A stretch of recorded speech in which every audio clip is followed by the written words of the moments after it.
قیامت سے پہلے رمضان المبارک کا آخری مہینہ کیسا ہوگا اور اس کی نشانی کیا ہوگی؟ اور جو شخص رمضان المبارک کے مہینہ میں فوت ہوتا ہے کیا اس کا حساب نہیں ہوتا؟ قیامت والے دن کو قرآن پاک میں بہت سے ناموں سے بیان کیا گیا ہے۔ ناظرین، علامات قیامت سے مراد قیامت کی وہ نشانیاں ہیں جو کہ قیامت سے پہلے ظاہر ہوں گی۔ متعدد احادیث میں قیامت کی بہت سی چھوٹی بڑی علامات کے بارے میں بتایا گیا ہے۔ اس کے علاوہ قیامت سے پہلے کے بہت سے حالات و واقعات احادیث میں بھی بیان کیے گئے ہیں، جیسے پوری دنیا میں ظلم و ستم کا بڑھ جانا، دجال کی آمد، حضرت عیسیٰ علیہ السلام کا ظہور، امام مہدی علیہ السلام کی آمد اور یاجوج ماجوج کا ظہور ہونے کے علاوہ بھی قیامت کی اور بھی بہت سی نشانیاں اور علامات ہیں۔ لیکن قیامت سے پہلے آخری رمضان المبارک کی نشانی کیا ہوگی؟ اس کے بارے میں حضرت محمد صلی اللہ علیہ وآلہ وسلم نے فرمایا کہ اے لوگو، قیامت سے پہلے ایک ایسا رمضان آئے گا جس میں ایک ایسی شدید آواز آئے گی کہ اس کے بارے میں دنیا میں کسی کو بھی پتہ نہیں چل سکے گا کہ یہ آواز کہاں سے آ رہی ہے۔ اور اس آواز کے بارے میں آپ صلی اللہ علیہ وآلہ وسلم نے فرمایا کہ 1 سال کا ساز و سامان گھر میں اکٹھا کر کے رکھ لینا، کیونکہ اس کے بعد مصیبتیں نازل ہوں گی۔ حضرت جابر رضی اللہ عنہ فرماتے ہیں کہ میں نے آپ صلی اللہ علیہ وآلہ وسلم کو یہ فرماتے ہوئے سنا کہ میری امت میں سے ایک جماعت قیامت والے دن تک حق اور سچ کی سربلندی کے لیے کھڑی رہے گی۔ اس سے یہ پتہ چلتا ہے کہ مومنین کی ایک جماعت قیامت والے دن تک زندہ رہے گی۔ لیکن احادیث میں یہ بھی ہے کہ قیامت سے پہلے تمام مومنین کو موت آ جائے گی اور قیامت کے دن تک کوئی مومن زندہ نہیں رہے گا۔ ناظرین، مختلف روایات میں یہ آتا ہے کہ جو خوش نصیب مسلمان رمضان کے مہینہ میں فوت ہوتا ہے اس کو قبر میں ہونے والے سوالات سے آزادی مل جاتی ہے، قبر کے عذاب سے بخشش ہو جاتی ہے اور جنت کا حقدار قرار پاتا ہے۔ حضرات محدثین کا قول ہے کہ جو شخص اس پاک مہینے رمضان المبارک میں انتقال کر جاتا ہے وہ شخص سیدھا جنت کا حقدار ٹھہرتا ہے اور دوزخ کا دروازہ اس شخص پر بند کر دیا جاتا ہے، کیونکہ رمضان المبارک میں جنت کے دروازے کھول دیے جاتے ہیں اور جہنم کے دروازے بند کر دیے جاتے ہیں۔ ناظرین، حضرت سیدنا عبداللہ ابن مسعود رضی اللہ عنہ سے روایت ہے کہ انبیاء کے سردار حضرت محمد صلی اللہ علیہ وآلہ وسلم کا فرمان ہے کہ جس کو رمضان کے اختتام پر موت آئی وہ جنت میں داخل ہوگا، اور جس کی موت عرفہ کے دن بھی 9 ذی الحج کے ختم ہوتے ہوئے وقت آئی وہ بھی جنت میں داخل ہوگا۔ اس کے علاوہ جس کی موت صدقہ دیتے وقت آئی وہ بھی جنت کا حقدار ٹھہرے گا۔ ام المومنین جناب حضرت عائشہ رضی اللہ عنہ سے روایت ہے کہ میرے سرتاج صاحب معراج آپ صلی اللہ علیہ وآلہ وسلم نے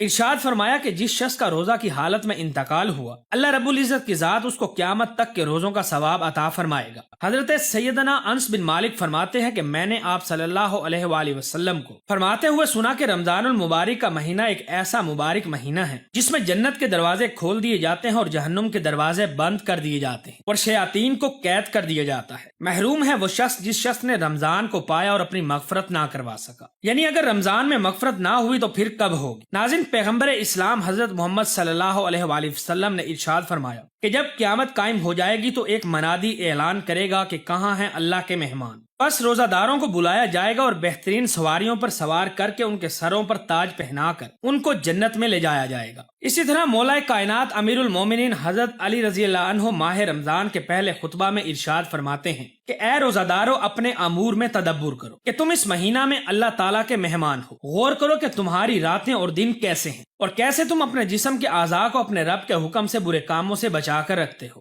دیکھو، ایسا نہ ہو کہ تم رات کو سو جایا کرو اور دن بھر اس کی یاد سے غافل ہو جاؤ۔ بس یہ مہینہ گزر جائے گا اور گناہوں کا بوجھ تمہاری گردنوں پر باقی رہ جائے گا، اور جب روزے دار اپنی جزا حاصل کریں گے تو تم سزا پانے والوں میں سے ہوگے، اور جب روزے داروں کو اللہ کی ذات انعامات سے نوازے گی تو تم ان سے محروم ہو جاؤ گے، اور جب روزے داروں کو اللہ کا قرب اور ہمسائیگی حاصل ہوگی تو تم کو دور بھگا دیا جائے گا۔ ناظرین، مختلف روایات میں آتا ہے کہ جب قیامت کا دن ہوگا تو تمام مہینوں کو محشر میں لایا جائے گا، اس حال میں کہ ماہ رمضان کا مہینہ زیورات سے آراستہ سب سے آگے ہوگا۔ اس دن رمضان کا مہینہ باقی مہینوں میں ایسے ہوگا جیسے چاند باقی ستاروں کے درمیان ہے۔ بس روزے محشر میں لوگ ایک دوسرے سے کہیں گے کہ ہم ان چیزوں کو پہچانتے ہیں، تو خدا کی جانب سے ایک منادی اعلان کرے گا کہ اے مخلوق خدا، یہ مہینوں کے چہرے ہیں جو کہ اس وقت سے اللہ کی بارگاہ میں موجود تھے جب سے زمین و آسمان پیدا کیے گئے۔ ان کی تعداد 12 ہے اور ان کا سردار رمضان المبارک کا مہینہ ہے، اور میں نے اس کو ظاہر کیا ہے تاکہ میں اس کی برتری کو باقی مہینوں پر دکھلا سکوں، تاکہ یہ مردوں اور عورتوں میں سے جو میرے نیک پرہیزگار بندے ہیں یہ مہینہ ان کی شفاعت کرے اور میں اس کی شفاعت قبول کروں۔